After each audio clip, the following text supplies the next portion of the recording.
सभी इंसान अपनी लाइफ में एक हैप्पी और अच्छा रिलेशनशिप चाहते हैं। आप भी चाहते हो, है ना।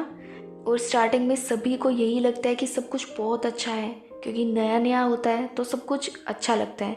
लेकिन जब टाइम बीतने लगता है, एक दूसरे को समझने लगते हैं, तो प्रॉब्लम आनी स्टार्ट हो जाती है। और कभी कभी ना ये चीज़ें इतनी बढ़ जाती हैं कि मेंटली आप परेशान रहने लगते हो, लाइफ स्ट्रेसफुल हो जाती है। ऐसे में आप समझ भी नहीं पाते कि अब इस रिलेशनशिप को हम तोड़ें या इसमें रहें, क्योंकि दोनों ही सूरतों में आपको प्रॉब्लम फेस करनी पड़ती है। बहुत से रिलेशनशिप टूट भी जाते हैं, बट अगेन एंड अगेन यही सब आपके साथ होता है, जिसमें अक्सर आपको शिकायतें रहती हैं कि आपके साथ ये ऐसा क्यों होता है, वो भी बार बार। इसका असर आपके काम पे भी पड़ता है, आपकी लाइफ पे, बाकी के सब उन रिश्तों पे जो भी आपसे जुड़े हैं। जब तक आप ये समझ पाते हो कि ये हो क्या रहा है आपके साथ, तो बहुत देर हो जाती है और हर रिश्ते का ना बैलेंस बिगड़ जाता है। ये सब आपके अंदर के स्ट्रेस, गुस्सा और मेंटली स्ट्रेस की वजह से आप फेस करते हो। ऐसे में नेगेटिव ज़्यादा सोचते हो, बुरी बातें मन में ज़्यादा आती हैं और बोलते भी वैसा ही हो, खुद के लिए भी और दूसरों को भी वैसा ही बोलोगे। तो अभी आप समझ पा रहे होगे कि आपका किस हद तक लॉस होता जा रहा है। तो हम कह सकते हैं कि ये प्रॉब्लम सिर्फ आपकी नहीं है, हर कोई इसी वजह से दुखी है। रिलेशनशिप अच्छा यानी कि हैप्पी सब चाहते हैं, लेकिन वो कैसे होगा आज आप जानोगे कि आप कहाँ गलतियाँ करते हो। क्योंकि चीज़ें वैसी नहीं होती, एक तो जैसा आप चाहते हो, आपके लिए अच्छा तो वही है ना कि सामने वाला वही सब करे जो आप चाहते हो। तो बहुत ज़रूरी है कि जब भी आप किसी से प्यार करते हो ना, तो कुछ बातें अच्छे से समझ लो और अपने अंदर उतार लो, क्योंकि यहाँ प्यार आपको करना नहीं है, आप प्यार करते हो, ये बात मान लो। खुद से बिल्कुल अलग आप किसी दूसरे इंसान से प्यार कर रहे हो, समझ रहे हो ना। उसमें कुछ अच्छा भी होगा और बुरा भी होगा, जो आप में भी है, सब में होता है। तो यहाँ तक क्लियर है। तो इससे आगे तभी बढ़ना आप जब अच्छे से खुद से ये बात आप क्लियर कर लो कि आप दोनों को साथ रहना है। एक दूसरे की कुछ अच्छी कुछ बुरी आदतों को एक्सेप्ट भी करना पड़ेगा। बहुत ज़रूरी है कि आप अपना रिलेशनशिप स्टार्टिंग में ही समझना शुरू कर दो। जैसे आपने अपने आसपास प्लांट तो देखे होंगे, ठीक है। कितने सुंदर सुंदर होते हैं, प्यारे प्यारे फूल भी आते हैं उनमें, और कितना अच्छा सा फील होता है जब सुंदर से फूल आप देखते हो। उन्हें तोड़ने का भी मन नहीं करता, क्योंकि तोड़ने के बाद तो कुछ ही दिन में मुरझा जाएंगे, उतने सुंदर भी फिर नहीं लगेंगे, है ना।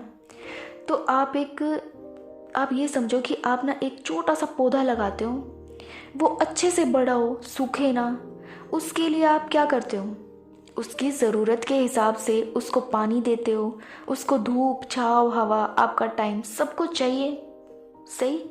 तभी वो पौधा धीरे धीरे बड़ा होता है और उसकी जड़ें मजबूत होने लगती हैं। कितनी मेहनत करनी होती है उस छोटे से प्लांट को बड़ा करने में। ध्यान रखना पड़ता है कि हमेशा उसमें कहीं कीड़े तो नहीं लगे हैं, ज़्यादा धूप में तो नहीं है वो, क्योंकि धूप में होगा तो मुरझा जाएगा अगर ज़्यादा हद से ज़्यादा धूप मिलेगी तो। और सर्दियों में भी ठंड से बचाना पड़ता है। और उस प्लांट को लगाते ही ज़ोर की अगर बारिश आ जाए, तूफान आ जाए, तो आपको उसको प्रोटेक्ट भी करना पड़ता है, क्योंकि अभी अभी तो लगाया है ना, जड़ भी मजबूत नहीं है और हमें पता भी नहीं है कि स्टार्टिंग में वो प्लांट क्या क्या झेल सकता है, यानी कि वो कितनी प्रॉब्लम फेस कर सकता है। तो हमेशा उसको अच्छे से समझ के, ठीक है, उसका ख्याल रखने के बाद वो प्लांट आपको फल भी देता है, फूल भी देता है, सब कुछ देता है। उसकी जड़ें भी मजबूत होने लगती हैं टाइम के साथ साथ। और आप समझना कि एक छोटे से प्लांट के लिए क्या क्या करना पड़ता है, तब वो ग्रो करता है। तो ठीक वैसे ही जब आप किसी से प्यार करते हो ना, वो लड़की हो या लड़का, कोई फ़र्क नहीं पड़ता इस चीज़ से, आपको स्टार्टिंग में अपने रिश्ते को स्टेप बाय स्टेप स्ट्रॉन्ग बनाना होगा। अगर इसमें आपका ईगो, आपका शक और सामने वाले के लिए नेगेटिव सोचोगे, ट्रस्ट नहीं करोगे, तो रिश्ते को बेशक आप आगे मत बढ़ाओ, वरना फंसते चले जाओगे प्रॉब्लम्स में, सही है। आपका यकीन, आपके अंदर कितना सब्र है, ये चीज़ें बहुत मायने रखती हैं, क्योंकि स्टार्टिंग में आप खुद थोड़ा सा खुद को कष्ट ज़रूर दोगे, यानी कि थोड़ा सा होता है, कुछ भी नया करोगे तो थोड़ा सा तो झेलोगे। उस रिश्ते को समझने में, उसकी केयर करने में, वो कैसे ग्रो करेगा, कहाँ कहाँ आपको उसको प्रोटेक्ट करना पड़ेगा, इन सब बातों का ख्याल आपको रखना होगा। ओके, अब आपके रिश्ते में सब्र है, ट्रस्ट है, प्यार है और अंडरस्टैंडिंग भी है, ताकि आप दोनों अच्छे से ग्रो कर पाओ। उस छोटे से पौधे को याद करो, वो प्लांट जो था आपका प्यार है। आप ऐसा समझो कि वो छोटा सा प्लांट आपका प्यार है। उसकी जड़ आपको स्ट्रॉन्ग बनानी है ताकि वो खिला खिला रहे।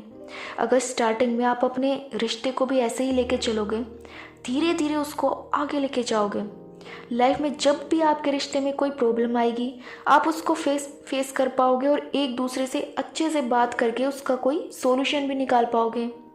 क्योंकि मेरा मानना यही है कि अगर हमारे अंदर ताकत है तो हम लाइफ में कुछ भी हासिल कर सकते हैं और कुछ भी हमारे लिए नामुमकिन नहीं है। तो जैसे नेगेटिव है तो पॉजिटिव भी होगा, प्रॉब्लम है तो सॉल्यूशन भी होगा।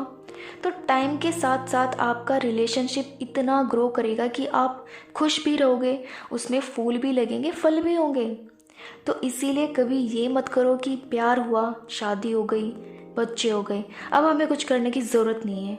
हमेशा याद रखो कि आपका पार्टनर आपका वही प्यार वाला छोटा सा पौधा है जो स्टार्टिंग में आपने लगाया था, जिसके लिए आपने बहुत मेहनत भी की थी, उसकी केयर की थी, उसको टाइम दिया था, कितना सब्र किया था उसमें फूल आने का, है ना।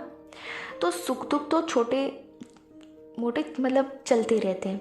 खुद को कभी कमज़ोर मत समझो। आप जब एक छोटे से पौधे को इतना स्ट्रॉन्ग बना सकते हो तो आप अपने रिलेशनशिप की जड़ों को भी वैसे ही मजबूत बना सकते हो। सही है। तो इसीलिए हज़ारों से प्यार करने से अच्छा है आप अपने पार्टनर का कभी ट्रस्ट मत तोड़ो, उसका हमेशा संभाल के रखो।